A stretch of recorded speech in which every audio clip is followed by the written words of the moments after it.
안녕하세요. 저는 5년 전에 이혼을 하고 현재 열심히 살아가고 있는 워킹맘입니다. 전 쓰라의 예쁜 딸 하나를 두고 있어요. 제 이혼은 남편의 외도 때문이었습니다.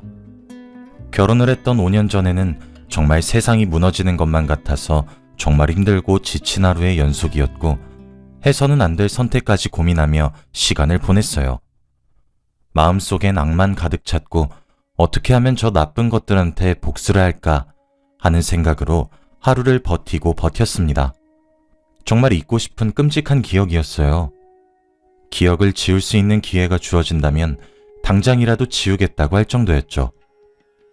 딸아이를 보며 괜찮을 거라 수없이 다짐하고 감정을 추스리고 다스리다가도 밤중에 화가 치밀어 벌떡벌떡 일어나곤 했습니다. 그런데 얼마 전 제가 묵혀왔던 오랜 원한을 풀고 왔습니다.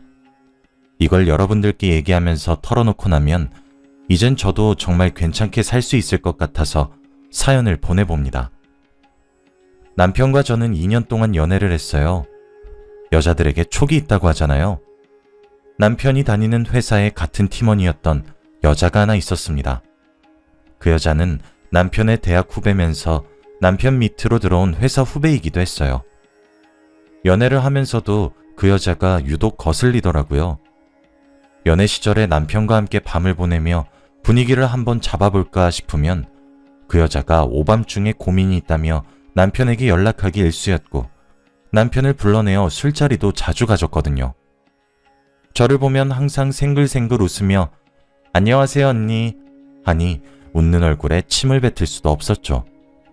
전 당시 남자친구였던 남편에게 행실을 똑바로 하라고 할 수밖에 없었습니다.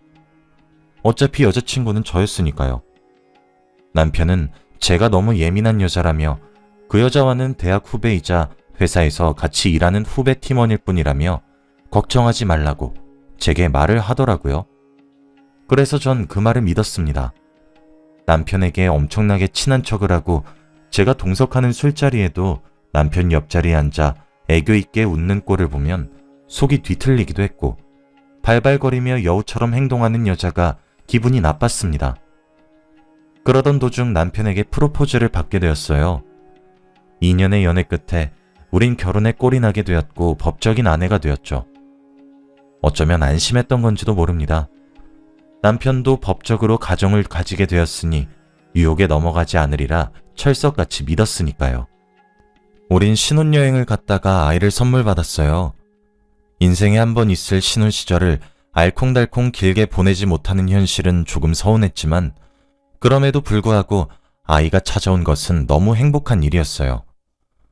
임신이 체질이었던 것인지 입덧 한번 하지 않았습니다. 뱃속에 있었던 아이도 너무 순했고 임신 기간에도 회사를 다니며 일을 했어야 했는데도 불구하고 몸은 전혀 힘들지 않았죠. 임신 사실을 알게 되고 몇 달이 지났습니다. 그때쯤 남편이 회사 일이 많이 바빠졌어요.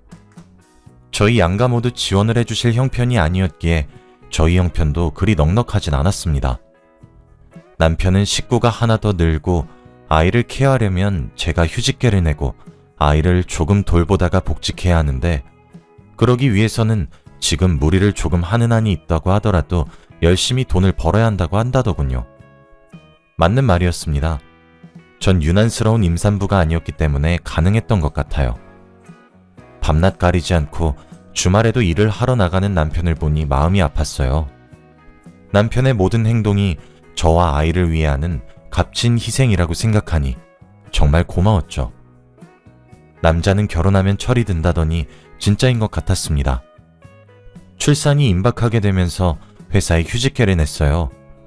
밤에 혼자 잠에 들기도 했고 일어나면 남편이 이미 집에 없는 현실이 너무 외롭기도 했지만 제가 투정을 부리면 안 된다고 생각했어요. 저도 남편과 손을 잡고 주말에 산책을 나가며 데이트를 하고 싶었지만 얘기조차 꺼내기 미안해졌어요. 그렇게 우린 아이를 낳았습니다. 예쁜 공주님이었죠. 저와 남편의 예쁜 부분만 어쩜 그렇게 쏙쏙 골라서 닮았는지 눈에 넣어도 아프지 않겠다는 말을 전 그제서야 실감할 수 있었어요. 한 해 두 해 지나가면서 아이의 새돌이 되기 전이었던 어느 여름날이었습니다. 제게 메시지가 한 통 왔더군요. 익명으로 말이에요. 의아해하며 메시지를 확인했습니다. 그 메시지는 남편과 후배라고만 했던 그 여자가 함께 으슥한 골목에서 손을 잡고 나오는 사진이었습니다. 당신 남편 바람 피우고 있어요. 아무것도 모르고 있는 당신이 불쌍해서 알려드려요. 라는 짧은 문장도 첨부되어 있었죠. 기절할 것만 같았습니다. 누군지는 모르겠더라고요. 남편의 지인 중 한 명이겠거니 예상했습니다. 지금 생각해보면 정말 제가 얼마나 불쌍하고 안타까웠으면 제게 저렇게까지 하면서 알려주었나 싶기도 해요. 너무 믿기지 않으니 오히려 얼떨떨해지더군요. 그때부터 남편의 모든 행동에 의심을 품기 시작했습니다. 근데 익명의 제보자의 말이 진실이더군요. 남편은 바람을 피고 있었습니다. 상대는 정말 후배라고 말한 그 여자였어요. 먼저 남편의 공인인증서를 이용해 거래 내역 먼저 조회했습니다. 저는 남편이 외도를 하고 있다는 진실보다 더 충격적이었던 것은 외도의 기간이었어요. 남편의 값진 희생이라고 생각했고 열심히 돈을 벌기 위해 고생하는 남편에게 마음 한켠에 미안한 감정과 고마운 감정이 뒤섞여 있었는데 세상에, 남편은 제가 임신을 하고 몇 달 뒤 회사가 바빠졌다고 말해줬던 시기부터 외도를 해왔더군요. 그 시기쯤부터 결제 내역들이 나열된 걸 확인해 보았는데 정말 세상이 무너지는 것 같았습니다. 아이를 임신했을 때부터 지금까지 3년이 넘는 시간 동안 이미 둘의 사이는 깊어질 대로 깊어졌더군요. 아마 그때 느꼈던 감정은 겪어보지 못하면 아무도 이해하지 못할 거예요. 그날 저녁이 아직도 또렷하게 기억이 납니다. 남편이 퇴근하고 집으로 돌아오길 기다렸어요. 남편에게 프린트한 거래 내역을 던지며 어디 한번 해명해보라 소리를 질렀습니다. 그런데 그때 남편이 어떻게 했는지 아세요? 짐을 싸서 나가버렸어요. 그 당시에 남편은 그 여자에게 미쳐 있었죠. 우리의 아이고 뭐고 그 여자가 혼자 살고 있는 집으로 들어가 살림을 차리더라고요. 남편에게 배신감이 미친 듯이 들었습니다. 전 그때부터 술에 의지하기 시작했고 매일 술을 마셔야 겨우 잠에 들 수 있을 정도였어요. 아이랑 같이 세상을 떠날까 하며 나쁜 생각도 많이 했습니다. 전 당연히 우울증에 걸렸죠. 저희 엄마가 제가 하도 연락이 몇 달 동안 제대로 되지 않아 신혼집으로 찾아오셨는데 술병이 널브러져 있는 집안꼴과 피폐해질 대로 피폐해진 초췌해진 딸의 몰골을 보고 모든 것을 직감하셨죠. 얼마나 억장이 무너졌을까요? 엄마 손에 이끌려 소위 말하는 정신과에 갔어요. 우울증이라고 하더군요. 그렇게 몇 달을 약에 의지하고 술에 의지하며 살았습니다. 올해 이런 것도 엄마라고 저만 보면 생글거리며 웃어주고 제가 울고 있으면 달려와 꼭 안아주는 아이를 보며 정신을 차려야겠다고 다짐했어요. 그때까지 이혼은 생각조차 하지 않았습니다. 남편에게 만나자고 했고 남편에게 말했어요. 기다릴 테니 가정으로 빨리 돌아와 달라고 말이죠. 남편은 코웃음을 치며 고민해보겠다고 말하며 저를 비웃고 그 여자의 집으로 가더군요. 그러면 안 되었지만 남편의 뒤를 밟아 그 여자가 사는 집 주소를 알아냈습니다. 남편이 들어가자마자 제가 초인종을 눌렀어요. 문이 살짝 열리길래 문을 젖히며 집 안으로 쳐들어갔습니다. 참, 집골이 가관이더군요. 둘이서 신혼살림을 차렸더라고요. 슬리퍼부터 컵까지 모든 게 2개씩 쌍을 지으며 있었고 언제 찍은 건지 둘이서 결혼 컨셉으로 하얀 원피스와 까만 수트를 입고 찍은 커플 사진이 현관 근처 선반에 액자에 넣어 올려져 있었어요. 억장이 무너졌습니다. 그럼에도 제가 할 수 있는 건 그 낯짝 두꺼운 상간녀에게 부탁하는 일이었어요. 남편과 제발 헤어져 달라고 말입니다. 지금 당신이 우리 가정을 박살내게 하고 있는 거 알고 있지 않느냐고. 남편이랑 나 사이에 아이도 있는데 아이에게 아빠를 뺏어가지 말라고. 우리 가정으로 남편을 다시 돌려달라고. 그럼 나도 넘어가겠다고. 울면서 빌고 또 빌었습니다. 그런데 남편은 그런 저를 내쫓아내려고 하고 있었어요. 그런 남편 곁에 서서 상간녀가 절 내려다보며 비웃으며 말하더군요. 언니, 너무 추하지 않아요? 이거 해도 너무 구질구질 하잖아요. 언니는 자존심도 없어요? 그리고 가정으로 돌아가는 건 오빠 맘이죠. 혹시 돌아간다고 해도 진정으로 마음이 돌아간 거겠어요? 몸뚱아리만 간 거죠. 오빠가 저랑 조금만 더 놀다가 알아서 들어가겠죠. 언니가 이러면 이럴수록 오빠가 언니에게 더 질리지 않을까요? 라면서요. 어떻게 이렇게까지 모질게 구냐는 제 말에 그러게 남편 관리 잘하지 그랬어요. 라고 했습니다. 그 말을 끝으로 그 집에서 쫓겨났어요. 그리고 남편에게 메시지가 한 통 왔습니다. 한 번만 더 이 집에 찾아오면 절 가만두지 않겠다고 하더라고요. 죄를 지은 것은 그 두 사람인데 왜 그리 당당했던 건지. 마치 세상에 저와 아이 단 둘만 남은 듯 했어요. 저희가 그들의 사랑의 방해꾼이더군요. 이가 부득부득 갈렸어요. 저는 그렇게 피눈물이 흐르는 심정으로 이혼을 택했습니다. 가장 바쁠 월요일에 아이를 친정에 맡기고 난 후 제게 익명으로 도착한 두 사람의 사진을 크게 프린트했어요. 그리고 남편의 회사에 찾아갔습니다. 그리고 깽판을 쳤죠. 남편의 부서로 찾아가 남편의 따귀를 내리쳤습니다.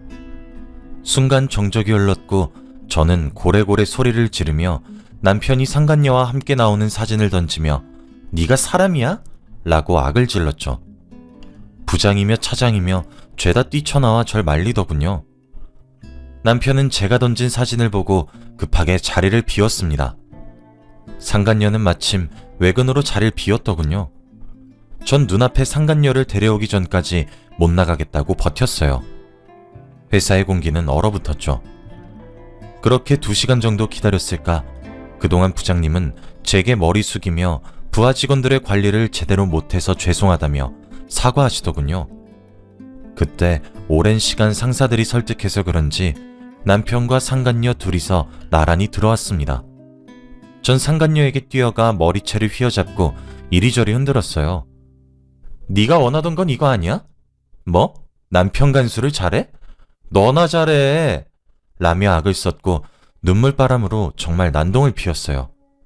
하긴 딱 봐도 초췌한 여자가 남편이 바람나서 찾아왔더니 그 후배가 상간녀라는데 어느 누가 절 말릴 수가 있겠나요? 그렇게 회사를 들쑤시고 집으로 돌아갔습니다. 돌아가는 길에 제 손을 보니 상간녀의 머리카락을 제가 참 많이도 뽑아왔더군요. 폭행으로 고소해도 상관없겠다는 생각이 들었습니다. 전 이혼 소송과 상간녀 소송도 함께 진행했어요. 그들이 원하는 대로 이혼했지만 제 분이 다 풀렸겠습니까? 그 이후로도 저는 가슴이 멍울진 채로 살았어요. 당연히 두 소송 모두 제가 승소했죠. 제가 난동을 피운 일이 남편 회사에 전체로 퍼지게 되면서 남편과 상간녀 둘 다 회사에서 잘리게 되었습니다. 남편의 지인으로 알게 된 사람이 같은 회사에 다녔거든요. 제게 소식을 알려주더군요. 불륜으로 소문이 나서 더 이상 직장을 다닐 수 없을 정도였다고 합니다. 두 사람이 일을 하던 업계는 좁디 좁아서 한번 그렇게 소문이 나니까 둘 다 재취업은 꿈도 꾸면 안 된다고 했죠. 두 사람이 퇴사하고 난 이후에도 한동안 소문이 참 많이도 돌았다고 하더라고요. 남편과 제 사이에 아이가 있어서 그런지 남편은 정기적으로 볼 수밖에 없는데 남편은 직장에서 잘리고 난 이후 생활비와 양육비를 벌어야 했기에 노가다 일을 시작했고 하루 벌어 하루 사는 삶을 살더라고요. 세기의 사랑을 하는 양 당당했던 두 사람은 그렇게 인생이 망하는구나 싶어서 고소했어요. 그런데 그것도 잠시. 상간녀는 재취업은 아예 포기한 모양인지 카페를 열어 창업을 시작했는데 이게 대박이 터져서 오히려 더 성공했더라고요. 하늘도 무심하시지. 어쩜 이렇게 세상을 불공평하게 살게 하나 싶었어요. 당연히 모아놓은 돈은 제게 위자료로 털렸고 쥐뿔도 없는 남편은 상간녀에게 버림을 받았죠. 그냥 크게 망신 준 것으로 끝내자 하며 제 스스로 다독이길 몇 년이 지났습니다. 요즘엔 마케팅을 SNS로 하는 것을 아시나요? 저도 이게 증오인지 집착인지 모를 감정에 사로잡혀 그 여자의 가게 계정을 주기적으로 보기 시작했어요. 그렇게 알게 되었습니다. 상간녀의 결혼 소식을요. 천성이 발발거려 그런 건지 주목을 받지 못하면 죽는 병이라도 걸린 건지 SNS에 결혼을 준비하는 모든 과정을 올려놓았더군요. 시간과 장소까지 아주 상세히 말이에요. 그러면서 이제 운명의 짝을 만났으니 행복한 가정을 꾸리는 일만 남았다고 합니다. 디데이를 헤아리는데 얼마나 기가 찼는지 몰라요. 그래서 전 웨딩드레스처럼 아주 새하얀 원피스를 샀어요. 상간녀의 결혼식에 참석하기 위해서 말이죠. 그리고 대망의 상간녀의 결혼식 당일이 되었습니다. 저는 판결문과 익명으로 받은 사진 등을 문서 한 장으로 만들었고 수백 장을 프린트해서 챙겼어요. 다들 아실지 모르겠지만 상간녀 소송이 끝나면 판결문을 받을 수 있는데 판결문에는 피고자 원고의 배우자와 외도를 했다는 내용이 짧게 명시되어 있어요. 결혼식장에 도착했고 저는 신부 대기실을 찾아갔습니다. 그곳에서 절 알아본 신부의 표정이 얼마나 처참하셨는지 아시나요? 어찌나 웃기던지. 오랜만이야 정희씨. 결혼 정말 축하해. 라고 말을 하고 함께 사진도 찍었죠. 소곤거리며 제게 여긴 어떻게 알고 왔냐고 하더라고요. 저는 나는 네가 결혼을 하면 결혼식장에 미친 듯이 찾아와서 회방 놓을 거야.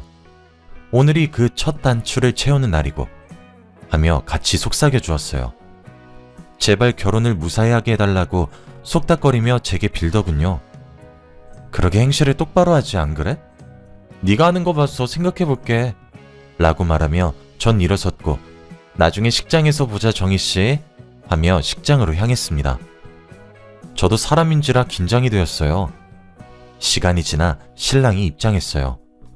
버진로드의 출발선엔 상간녀가 서 있었고 신부 입장을 나타내는 음악이 나왔죠.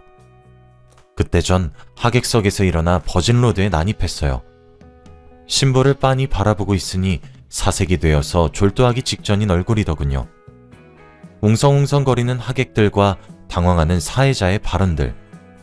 그때 저는 가방에 프린트를 해놓은 수백 장의 종이들을 하객석 온 곳곳에 뿌렸습니다. 아니, 거의 붓다시피 했어요. 그리고 신랑 측 부모님 쪽으로 가서 말했어요. 죄송해요. 귀한 아드님 결혼식에 이렇게 깽판을 쳐서요. 그런데 제가 아드님 구해주는 거예요. 상간녀였던 며느리를 맞으실 바엔 결혼이 엎어지는 것이 더 낫지 않겠어요? 라고요. 제가 준비한 종이들이 온 곳에 뿌려져 있는 그 장면은 정말 장관이었습니다. 아무도 저를 말리지 않더라고요. 모두 넋이 나간 듯 했어요.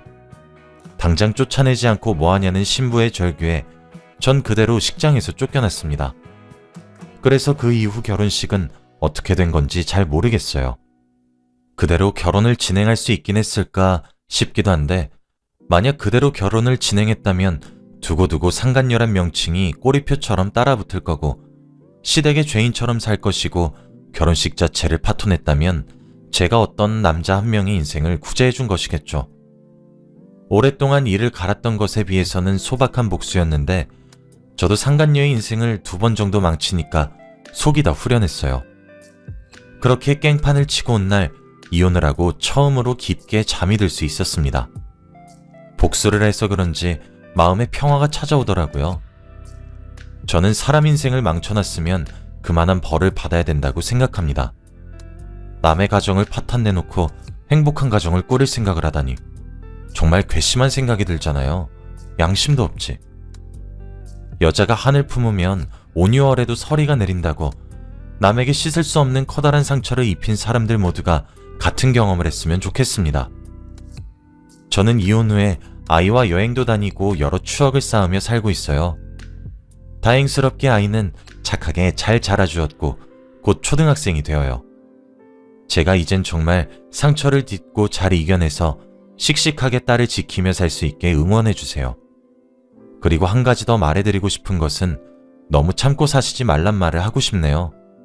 참는 것이 능사가 아닌 것 같더라고요. 제 긴 이야기를 들어주셔서 감사합니다. 모두 행복하세요.